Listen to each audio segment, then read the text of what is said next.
we're like, hey, for the long term, 10, 20 years out, we want to be in the multifamily space because you know what? Long term, that's the place to be. 100% agree. Humans will always need housing, and we provide housing for humans. Hello, and welcome to the Multifamily Strategy Podcast. I'm Christian, your channel host today, joined by the one and only Tony. Super excited for the episode we're going to be rolling out here. We're going to be talking about rent control, which is something we rarely talk about. We're going to be talking about cash flow. Is it a myth? Is it not? We're going to get Tony's take on this. Super excited for this episode and the first one in the new studio. So welcome to the new studio. Welcome to the new setup. It will get better as we go. My mics aren't working today, so going off the camera mic. Hopefully the audio is good for everyone. Tony, welcome to the show. Christian, thanks for having me on. This is going to be a lot of fun. We already started yakking about things before you hit the record button. And I think for your viewers and your listeners, this is going to be a lot of fun. So let's get right into it. So for someone who doesn't yet know your backstory, Tony, tell us a little bit about where you started and where you're at today in your portfolio. So where I started was getting laid off from the corporate environment. There you go. Right. Which is nothing I ever planned for. Right. I got laid off about 4 years after graduating college, having a couple of good degrees. I got laid off unplanned. I wasn't financially independent at the time, so I had to figure that out real quick, get another job. But real quick after that, after landing another job, I started saying, hey, how do I get my financial freedom in place? And for me, that was with real estate. I already had an interest in real estate. I grew up a little bit around it with my parents, having some multifamilies. So I knew a little bit about it. And so, yeah, shortly after I landed back on my feet with another job, I bought my first 4-unit, my first quad, which I still own today. Nearly 20 years later, I still own today. And I love it. My tenants are paying my mortgage still. To this day, my tenants pay my mortgage. The appreciation is awesome. It's worth more than twice what I bought it for. The rents have just gone up incredibly. So my cash flow, which is something I know you love, all real estate investors love. My cash flow has gone up, in a huge way. So there's just been so much goodness with it. So that was my first one. A lot of folks say, Tony, gee, what were the metrics? What was your cash on cash? What was this? What was that? And I'm like, I didn't really go into it like looking at what my cash on cash or my CapEx or any of those. For me, it was strictly how much cash flow per door. And I kept it real simple like that, Christian. How much was my cash flow per door? And for me, it had to be about $200, right? So this was a quad. So I was making about $800 in cash flow each month. Right. That kind of made it worthwhile for me. It kind of made it to be like almost 10 grand a year I would make by having this multifamily, which I didn't have to do a lot of work to keep running.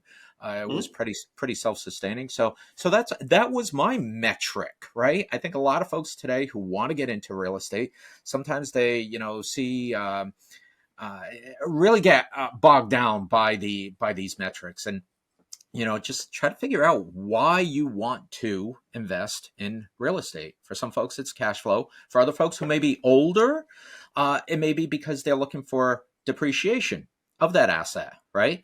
Over time.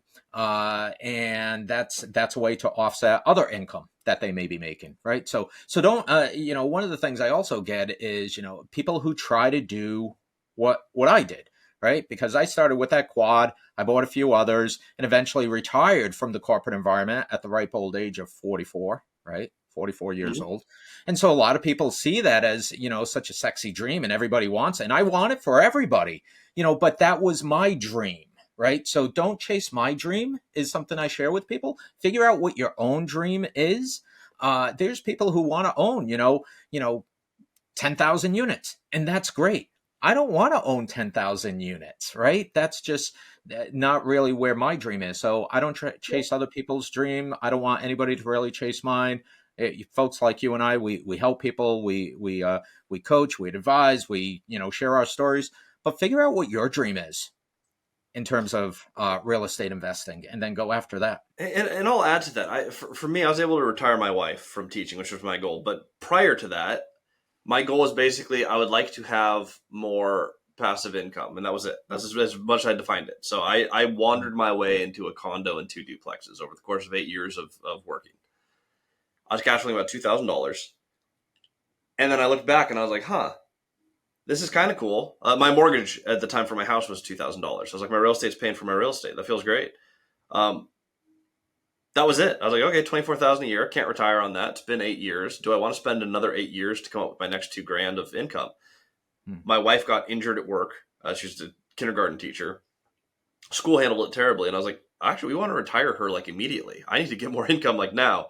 If your goal, if you clarify your own goal, and then you put a timeline on it, and then you just work the math backwards of what does it actually cost on a monthly basis to hit my goal, that should tell you roughly how much real estate you need to buy. And if you're like Tony, $200 a month per door, you don't need a ton of alphabet soup of metrics. You don't need to know your IRR and you need to know, okay, well, if my return's $200 a door, uh, how many hits at $200 per door? How many doors do I actually need to accumulate at that metric to hit my goal? And you're done. It's the simplest thing, and I found that most people don't hit it Yeah. until you actually quantify that goal and you put some metrics behind it. And it's also a great way. Like for me, I was Mhm. looking at properties, and folks say today, and we spoke a little bit about this before hitting the record button.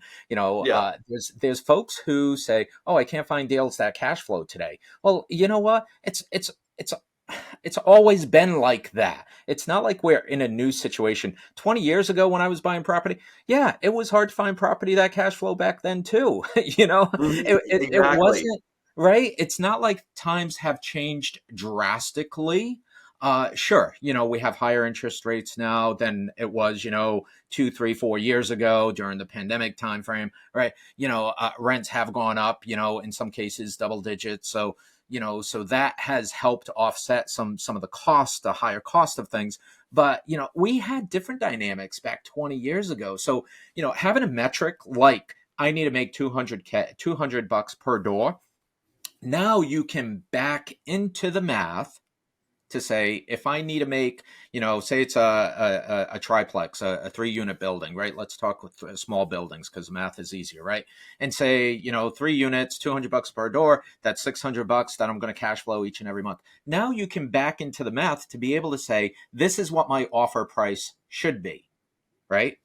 And be able to start writing offers, right? Because if you never get to the point of writing offers and you're always in this state of, oh, it's different today, nothing cash flows, right? If you never get into that point of writing offers and submitting it, you're never going to buy anything. So you have to find a way to back into what the offer price is, right? There's so many people who think like so sellers today who are thinking it's 2 and 3 years ago where they're going to get more for their property today, thinking the interest rates are still at 3%. They're not. They're 7, 8, 9%. Depending on your personal situation, right? 7, 8, 9%. So your $1 million baby isn't $1 million anymore. It might be No. 900K. It might be 800K. I don't know, but what these sellers are asking for in some cases, it's a pipe dream. So work your numbers backwards based on what you need to make per door. Work your numbers backwards to be able to come up with an offer price and submit that offer. You never know where it's going to land. I think that's exactly right. I mean, that's exactly how the game is played. You're gonna just when I was younger and more naive, I used to be like, oh, the buy box is stupid. Just buy deals that work the cash flow and keep buying them. And if every time your deal cash flows and you buy it, you get more income. What you find as you become a more seasoned investor is like, okay, I have metrics that work for me consistently every single time, and I'm just going to always offer where it works. And if it doesn't work, it doesn't work, and that's fine. Mm-hmm. And there's different ways to play the game. I do like very, very relationship based. So I go out and I meet every owner in the market that I possibly can. And it's a long game and you get a lot of deal flow there. And typically you have to write less offers because you spent more time with all the owners. The other method that you do is you look at more deals, you submit more offers, but you end up just doing transactions based on volume. Either way, both of them, you need to have your set metrics for what is a deal for you and your goals and your portfolio. And if it hits that box, that's something that you can purchase. You keep moving forward until you hit your goal. And then you have the decision, do I keep scaling or do I pay it off? And I've actually talked to a lot of owners who opted to, they're like, I have a lot of 30-year fixed rate debt. They're like, well, I just opt to just not relever them and just let it wind down. And now you have these, guys in their 70s who have 100, 150 rentals that they accumulated over their career. And they're like, yeah, I have no debt. It's like, okay, so you're cash flowing like what? Like 100 grand a month? Like, yeah, about. Yeah. The numbers do get insane. I'm curious for you, Tony. How do you handle leverage in your portfolio when you hit your goal and you're like, hey, this worked for me. I'm where I wanted to be. Yeah. Do you roll down the debt? Do you relever over time? Do you keep expanding? What does it look like for you where you're at today? So, so everybody's case is different. What I've personally done is I levered up some, a little more, when rates were low. So I levered up when I could get a commercial loan at 4%, and I took that 4% money, and I put it into treasuries. And so I'm sitting on treasuries. I'm doing the arbitrage thing where I'm sitting on Hmm. treasuries making 5.5, 5.6%, right? Short term, 8-week treasuries, doing 5.6%, right? So I'm not losing any money in terms of the interest. I just did that arbitrage so that I have cash available such that if something juicy came on the market, I have the cash on the sidelines. I can write an offer real quick, close real quick, and be able to buy it cash if I needed to. And then I would go and I would refinance it and lever up again and have more cash on the sidelines. But that was a certain place in time. Today, because I have cash sitting on the sidelines, earning interest at nearly 6%, I'm not levering up any other properties because the math just doesn't work. Hmm. But yeah, that's a part of the business, right? That we have to watch, and we have to say, like, when rates were 4% for a commercial loan, you have to be smart enough to say, hey, this is a pretty good deal. Let me get a commercial loan at 4%. We probably will never see that again for a long, long time. So I just locked that in for 25 years, and I'm just going to ride that wave. And that's a fantastic way to play the game. I don't love relevering. I like buying it once, and you have a 10-year note. At some point, you'll refinance. But I don't like pulling money out of properties. Like once I buy a property, it's Yeah. great, and I see so many people online be like, "Look at all this money I have," and I'm like, you know what? Even when the math does work, debt is risk. I like having less debt. Like you need to lever at some point to scale. I think the math that I looked at, if you're earning less than $500,000 a year, that seems to Mhm. be the magic number. In today's market, if you're earning $500,000 a year, you can actually save your way to financial freedom. It is mathematically possible. If you're making less than that, it is really, really, really, really difficult to do that without levering. So at some point, you lever up, you increase your income, and when you hit a certain point, your options are, pay it down, don't relever it, or you pull a bunch of money out of it and you keep rolling. I have found the only people I've ever seen go bankrupt are the people who just kept re-rolling. You find something that works, you don't have to relever it. Yeah. You It's know, it. you I, buy it in cash and lever it once, but you don't keep using it like an ATM. You let it just do its yeah. cash flow, and So the only caveat with that I would throw in there, yeah. Christian, would be, because every situation is different. Folks that may be in that situation where they're trying to offset their other income. Say these folks who were bought years and years ago, they paid down their note, they have no mortgage on properties, and they're just cash flowing like pigs. Great for them, but they're also getting taxed very heavily. Yes, they are. So I do see the case for, in certain cases, right? This is a case by case basis where you do relever yourself to be able to have that cash to go buy or invest in a syndication or a fund or something where you're going to get a negative income that you could on your K1, if it's a fund or a syndication, right? You get a negative income that you can now go offset your other income, whether it's rental income or some other investment, right? You offset that other income to be able to pay less or no taxes.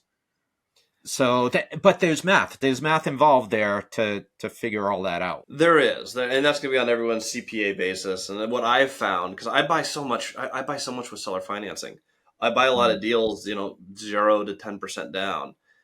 one of the fun things, if you buy a deal 10% down, you run a cost seg on it, which isn't as helpful this year as it was in prior years, where the bonus depreciation is going down and down. Yeah. But in prior years in particular, I can buy at 10% down, I can buy 2 to 3 times the amount of real estate with the same Mm. money as a lot of other people can.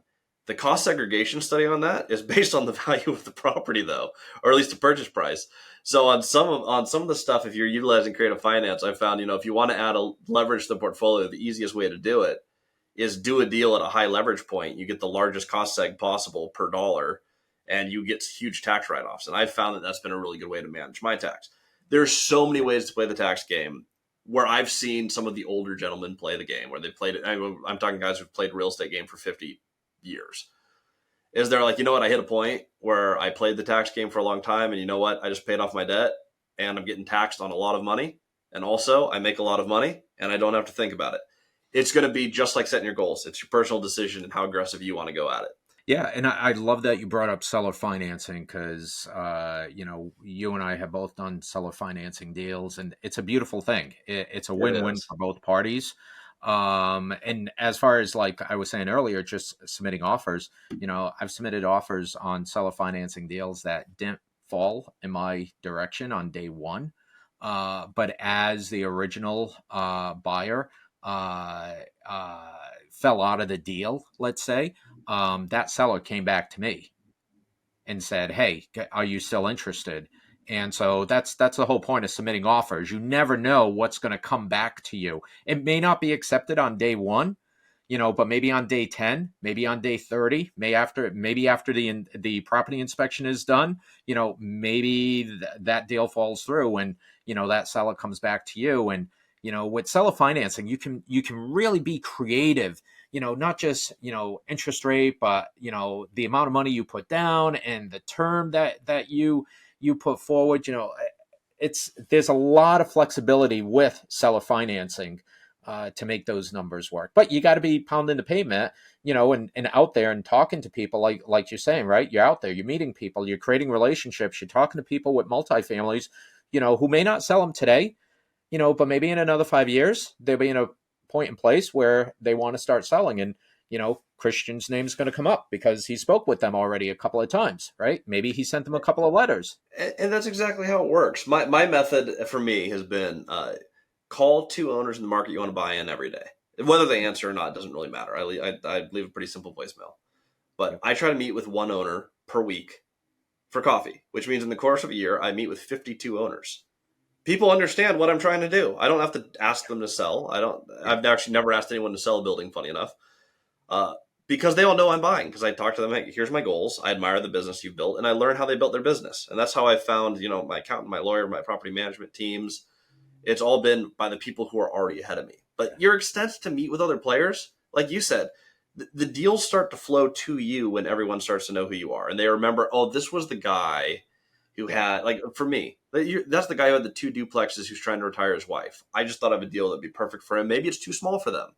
Yeah. They give you a call, voila, you've bought another deal. And now you call the neighbors of that property, hey, I'm your new property neighbor. It builds on itself so quickly. And in different ways too, because even if Mm-hmm. they don't sell the property to you, say they sell it to somebody else and they get a boatload of cash, what are they going to do with that cash? Now they know they have a relationship with you. Maybe they go to you instead of putting the money in the bank for, like 0%, right? And maybe they're Mm-hmm. not sophisticated to invest in like different vehicles. Maybe they might come to you and they want to still be within real estate. And they say, hey, Chris, Christian, you're still buying, right? Maybe they want to lend a little bit of money to you. Maybe they want to play the bank, be the private lender to you on a particular deal. So not just the deals are flowing in your direction, the capital is flowing in your direction. Momentum matters, and if you're someone who is connected and doing transactions, it attracts people. Which, by the way, if you're listening to this podcast and you're like, wait, I haven't bought my first property, great news. If it's feeling hard, it does in fact get easier as you get momentum. You do your first transaction, you're like, it does build on itself. It doesn't take that long. It took me really, when I started buying larger deals, it took me 3 years to Yeah, accumulate a couple hundred rentals. yeah, It builds relatively quickly, yeah, it does. depending on how intense you go at it. But just know your first deal is probably, the least, you have the least amount of connections. It does get progressively easier Yeah. after you've done it multiple times. So the farther you get, the faster you go. Momentum matters, and capital is attracted to that. Yeah. If you've done And a good job storytelling, and you're like, hey, I've shared my journey of several units, and how the deals go, people get excited about that. It brings capital. So this brings me to a question, and I've seen this all over online. This is like this week. This is what I'm stuck on. I've seen it from some of the bigger pockets boys. I've seen this from some major online influencers. They're telling us cash flow is a myth. Cash flow is dead. You can't retire off of real estate. You have to maintain an earned income for most of your career. Uh, can someone build financial freedom through rental properties? Can you find deals that actually do cash flow above and beyond the capex and the maintenance and all the other things that eat into your finances? Is it possible to build a cash flowing portfolio that you can retire off of? Yeah, if you're asking me, absolutely. The answer is yes. The answer is yes. And I'll give an Thank you. example. I just had a client who purchased a duplex. Yeah. Again, a small property, and it's hard to get duplexes to sometimes cash flow. But he bought it right, and he so far he's rented out one of the units for more than he thought he would be able to. Right? He did a little market test. He thought originally going into it, he ran the numbers at like 2,500 a month for rent. He actually ended up renting his first unit for 2,700 a month. Right, so he's Not going to bad. cash. Right, he's going to cash flow about 700 a month for each unit. So on a duplex, a silly ass duplex, around 1,400 a month in cash flow. 1,400 a month, right? For Not- two units. I mean, that's huge. So yes, people are still doing it. People are still cash flowing. So whoever says it's a myth, they're not out there. I mean, we're doing it with bigger deals. We just back in May, we closed on 153 units down in Florida. Which some people either love or hate Florida. We love it. I mean, 1,200 people a day moving down to Florida. Those people need some place to live, right? Either a house, apartment, or under a bridge. So and very few are going to choose under a bridge. So that's where we come in. So we love Florida. And so after we bought the deal, we had people call us and say, "Holy cow, how did you buy a deal like that?" Well, it's just going out and making offers, right? Uh, I have So I have a friend, Caleb. He's on my channel often. He's 21 years old now. At 20, he bought 125 plex with a capital partner. So just a Mhm. JV, not a syndication. He brought in one Beautiful. capital partner. I love those He owns stories. 50% of the deal, 51% actually. That was a stipulation by the buyer. They wanted him to be the majority party. He owns Hmm. 51% of the deal, and it cash flows 9 grand a month. Hmm. That is one deal. It was $0 out of his pocket because he had $300 at the time.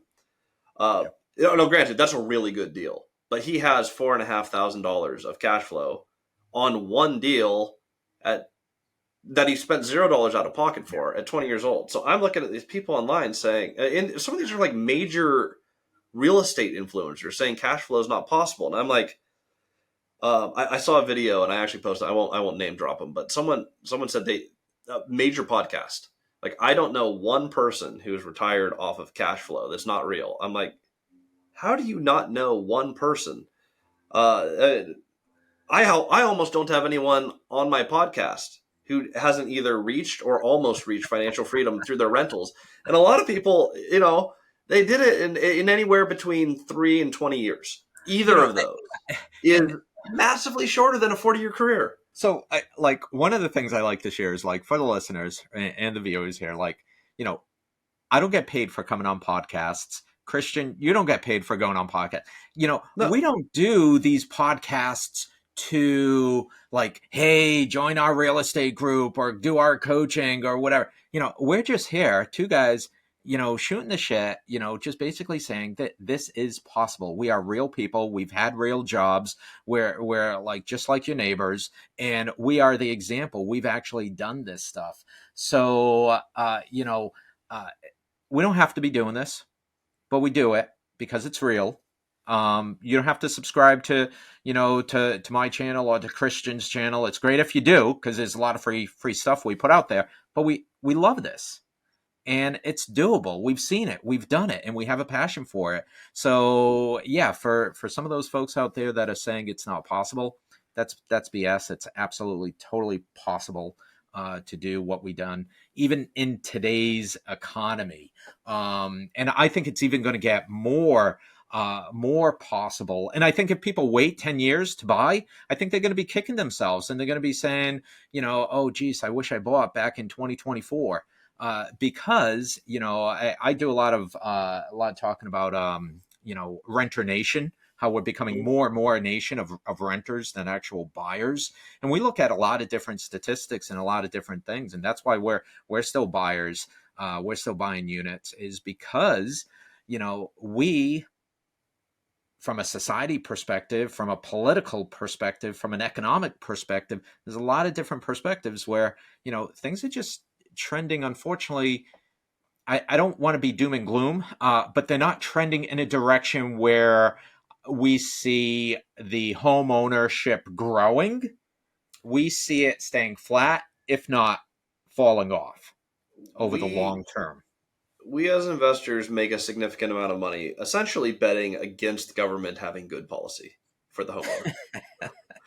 Uh, I am highly confident that we will continue to print money regardless of administration, Yeah. and we will continue to have a relatively inflation proof industry. A lot of the expenses pass through, and unfortunately, that ends up on the renter. A government control on this, rent control. This is one of the ways they propose to fix this. It's a hot topic right now, and a lot of states who haven't implemented it yet are still considering it. In fact, I believe in my home state of Washington, I'm in Texas now. Go figure. But my home state of Washington, we have kept it off by, I think it came down to one vote. Mm. One surprisingly liberal vote said, "Hey, I can't in good conscience look at the statistics on this and say this is a good thing." So we've held it off in Washington State, but it will eventually get passed there for sure. Like it absolutely within the next decade, there's going to be rent control in Washington State. Yeah. What are your opinions on rent control? Is this a good thing? Is this something that we can actually, the government can come in and actually do something that is helpful for the renter? Yeah, not through rent control. I think that hurts the renter. Unfortunately, it hurts the renter in a lot of different ways, It and it does. takes sometimes a second, third order, fourth order kind of thinking through this to really see how that happens. And so, one of the things I share with folks is, just what I'm doing to protect myself from a rent control situation, right? So, number one, we're not doing any loans with GSAs, right? Government sponsored agencies like Freddie Mac, Fannie Mae. We're not, even though it may cost us a little more to go do another type of loan, private loan. We're just not using Fannie Mae, Freddie Mac, government sponsored agencies, because once you do that, that's the government's entry point into controlling essentially what they own, because you're paying the mortgage, they own the asset, right? So through that Hmm. entity, through that Fannie Mae, Freddie Mac mortgage, they can say, hey, you have a mortgage with us, you can't increase your rents more than 4% a year, right? Or 2% a year, right? That's going to be their entry point. Same thing with, so we're not doing that. We're also uh, weaning ourselves off of subsidy type programs, Section 8, things like that, the welfare programs, because again, that's another way for the government to, be able to enforce rent control. Because if you have a Section 8 tenant, you're not going to be able to go up 10% on their rent. The Section 8 agency won't allow it. You may be able to go up maybe 2, maybe 4. They're going to set the mantra for how much you can go up for rent. Whereas if I have somebody else who's just a market rate tenant, right? I can go up what I want to go up, right? So we're looking for, all those different ways where the government may try to control our cash flow, and we're looking to protect ourselves. We're looking to get in front of that. We're not going to wait until 5 years from now, or when it's going to be for them to say, hey, this is how we're going to do it. No, we're trying to distance ourselves from that rent control situation today because we don't want to find ourselves nor our investors in that situation. Right. So some of these new investors that are getting into it, Section 8 may look like easy money, consistent cash flow. But it's something you really have to consider whether you really want to lock yourself in with a government sponsored program like that. And there are mixed reviews on the government sponsored programs, but on rent control in general, the only people who make money, and there's a ton of statistics on this. You can look up any state that has implemented it. Look what happened to rents. The people who made money are the people who already owned real estate. What it basically does is, if they say you can only raise rents by 5%, every landlord now becomes terrified that they're going to fall behind, and so everyone raises rent by 5%. In most states, you'll find you can actually find, like, if you don't have rent control, you can find a lot of properties that are way under market rent because landlords have relaxed on rent increases. They bought at a certain price a long time ago. They're cash flowing and they just don't feel like raising rent. You don't see that in states that have rent control. Everyone is terrified. Everyone is scared they won't be able to raise rent. So landlords are making all the money. It drives rents up. And a lot of your rehab projects are no longer feasible because you are relying on the government to give you essentially an exception to raise rents. You have to apply for exemptions. And for most people, it's like, oh, I'm just going to go to a state that will let me renovate a property without applying for it. It gets wild. And so you end up with dilapidated properties, lower quality of life, higher rents. None of these are good things. This is why you notice you're investing in Yeah. Florida, investing in Texas. These are going to be the last places that we want to see rent control. Yeah, and we can't expect the government to solve our problems. I mean, just No, look at, and I'm not here to get political. I'm just no. here to state facts of what is, right. Yeah, we Mm-hmm. have the Biden administration that is talking about housing affordability and how they want to give certain people 25K for down payments to buy homes and all that sort of stuff, right? Um, but in the same breath, 2 years ago, they had their Secretary of Commerce, Gina Raimondo, their Secretary of Commerce, putting tariffs on lumber coming in from Canada to build homes. So tariffs on lumber coming in is just going to raise the price of homes because homes are made from lumber, right? So these governments, conflict themselves, right? One's trying to have more housing affordability, but in the same breath, they're raising tariffs on products coming in that are just going to make houses more expensive. So like, what's this administration really going after? They can't get out of their own way. If you think they're going to be able to figure out rent control, there's like 100 other things that are broken in government that they broke. I think it's the best thing we can do is welcome back in the Adam Smith invisible hand. Let the market dictate itself, right? Let it take care of itself, right? This invisible hand theory of, you know what? If you want to go up 10% on your rents, go up 10%.